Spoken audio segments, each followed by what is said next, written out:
sa mga young reporters natin. Parang galing sila from different walks of life.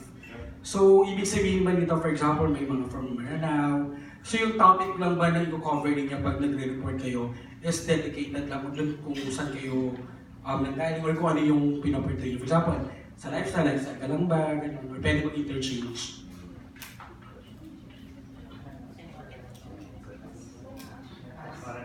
Magtuturo ako. Sige po, ay naman can-answer. Yeah. But yung understanding ko po is, halimbawa, ako po ay galing Marawi, but not only limited to Marawi stories, but along northern Mindanao and other nearby provinces and regions. Depende po yun sa budget na meron tayo sa Stand for Truth, but yun po yung commitment namin. We want to broadcast or we want to share stories, yung mga magagandang storya po na kapaki-pakinabang po sa buong Pilipinas po. So that's all. Anything? Si senior. Senior high. Gen Z na yan. Gen Z. So, ayun po. Basically po yung mga news story na gagawin ko po ay more of relating to the Gen Z sa generation ko. So, we can attract more viewers sa newer generation kasi we are constantly evolving. So, we need to get more viewers. And I think this is a way to show that the youth is actually active in nation building and stuff like that. So yeah, but I'll not just focus on student-based stories, but stuff that affects the youth in general and how it connects to the youth. Last na lang. Kasi may mga reporters tayo from GMA na, yun po, iba rin tinataak din ng path. For example, ito sila Ruth Cabal, o kilala ko dito. Tapos yung si Sir Gigi na tumatakbo as senator, sorry. So yung mga young reporters ba natin, definitely, dito rin ba tayo kukuha ng mga future reporters na pwedeng kunin ni GMA News? Yes, I don't think I can answer that question. Although I would say that obviously it would be a waste of talent kung hindi ma-maximize yung storytelling skills ng new generation of reporters. I always say that even though we are separated by X number of years in terms of experience, once you make your story, it's a level playing field. Any one of us can produce a good story, and even more quote-unquote senior reporters and journalists can be susceptible to bad storytelling or lazy journalism. So I hope that with the advent of digital journalism, which we are basically getting into, Stand for Truth, the platforms become bigger and bigger so that more people can actually share their story. Kasi medyo crowded na rin sa television, let's admit it, parang we don't have a lot of room for news and public affairs programming. It's not just true for this organization, that's across different platforms. Pero yung online, parang ano ba yan it's a very vast and evolving landscape. And anyone can upload their content. So, mas mahirap na mapansin, pero mas democratized kasi kahit na sino pwede gumawa ng storya. So, yun yung maganda doon, yun yung potential gusto namin mata. Medyo nag-overlap itong show na to with the election season, right? But we don't want this to be just a seasonal thing. So I think the more medium-term focus or the kind of long-term focus we have is hopefully to make this much more permanent, right? And show to the rest of perhaps the business model that this kind of things can actually work, right? A kind of millennial savvy, at the same time substantive, but also kind of cool and appealing kind of production, right? So we're really at the cutting edge here. So hopefully we don't cut ourselves too much, and we'll be able to extend this beyond just a single season or cycle. One question lang po. I don't know kung sinong pwedeng sumagot. This is a 15-minute program. Can you walk us through with the format? Kung kasi pwede ba yung parang isang team lang ba siya for each episode tapos doon magre-revolve yung bawat segments? How is it different from the regular news program or a news magazine program? Thank you. Honestly, the format is evolving. We are also learning as we go along. guiding principles ng namin is we want it to be fresh. We want it to be different from what we usually see on television. We want to take full advantage of the digital landscape or that kind of platform, because it's a little bit different, even though it's also visual.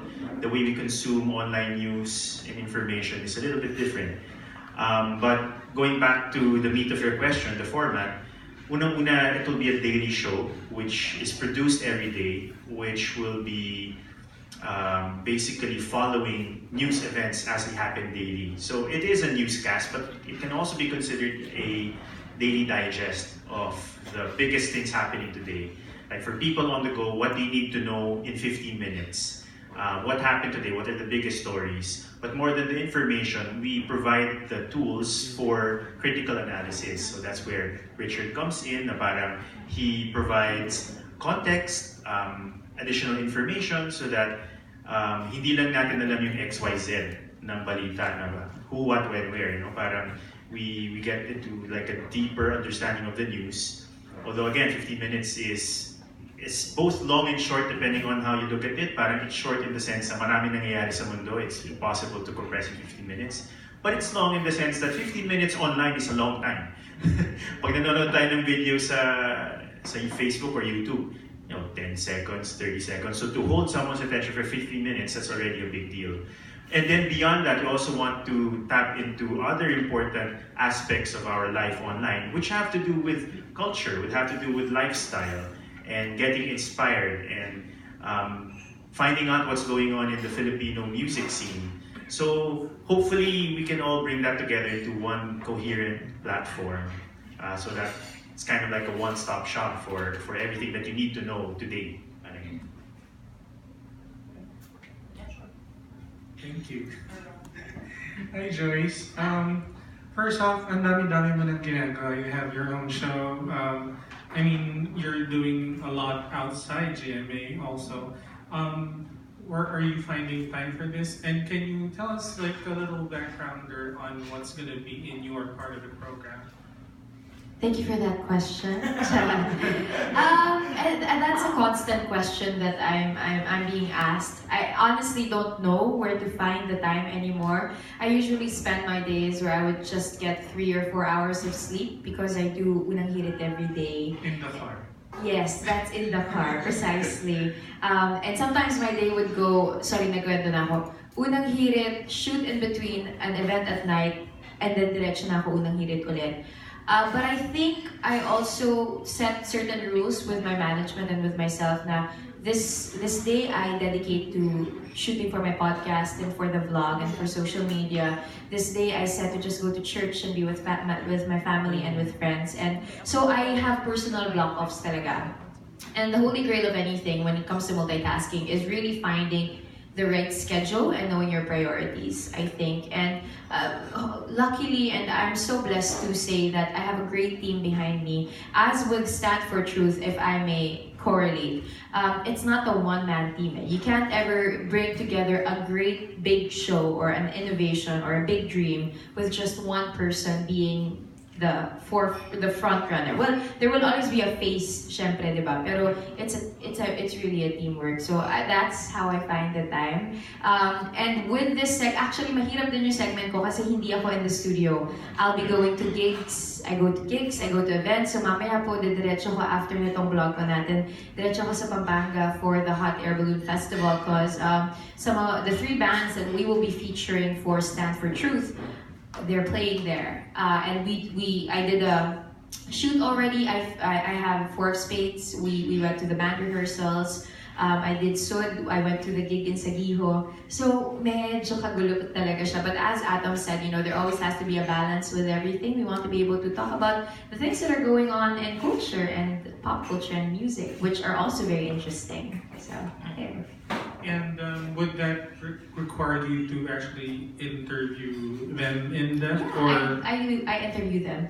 So what we do in the segment is we tape. Maybe we have like 2 songs that we get to tape, and then we play that on the show. And we also have a segment where I ask them a lot of interesting, hopefully, questions. Will you be working with one of these guys and gals? I'm not sure, but that's a great idea. Maybe one of these days we get to collaborate with them. I actually also write my own questions and how I do my interviews, so it would be great to work with a young reporters. So is it right to actually assume that they're mostly going to be in the reportage rather than a news segment, which is pretty much like lifestyle-ish? Mine kasi is more on feature and lifestyle, technology, culture, music, really a lot of music related stuff. So I'm guessing a lot of the reports and will be coming from them. But it's nice. I think that's what Atom and Richard were saying kanina. It's a constantly evolving concept. Since this is the first ever digital newscast that GMA News and Public Affairs is offering, there are a lot of spaces for us to change and to kind of figure out ano bang gagawin natin dito. And I think also you guys might agree with me that that's the beauty of social media. There are no set rules as to how you're supposed to make content, what's right and what's wrong. It's really just about trying out this new creative thing, trying out this other creative thing, and then figuring out what really works best for your audience and for yourself. So, Thank you so much, Miss Philippines. thank you very much.